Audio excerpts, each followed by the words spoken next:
Family doctors usually आपण फोनवरती बोलतो, वर्षानुवर्ष त्यांना आपण ओळखतो आणि फक्त त्यांच्याशी बोललं की अर्धा पेशंट बरा होतो. Placebo effect. म्हणजे अगदी मी रिसेंटली बघितलंय कार्डिओलॉजिस्टकडे एका पेशंटला त्याला त्रास होत होता, but without any test the cardiologist told him you are good to go आणि he was ready to go on a trek also.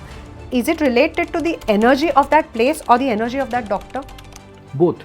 हां, the way they are amalgamated with each other. Okay. की जसं एखाद्या डॉक्टरना असं म्हणतात ना की डॉक्टरांचं हास्य हे पहिलं औषध असतं. हो, अगदी.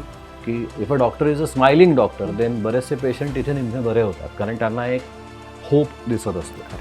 पण असे पण काही डॉक्टर असतात की ज्यांना कदाचित ती प्रॅक्टिस नाहीच असतात ना, कदाचित they can't laugh, they can only tell you so seriously की नाही हे असंच आहे आणि असं करायला लागेल. त्या केसमध्ये काय करणार? पण कदाचित काय काय त्या जागेची एनर्जी आणि डॉक्टरची एनर्जीचं जे एक अमॅलगमेशन ऑफ ऑरा एनर्जी आपण म्हणतो ते खूप छान असतं आणि त्याने सुद्धा होतं असं. आणि आपल्याकडे हे आहेच ना की काही लोक म्हणतात नाही मी कुठे जाणार नाही, मी त्याच डॉक्टरकडे, कारण तिथे गेल्यावर मला बरंच वाटतं. सेम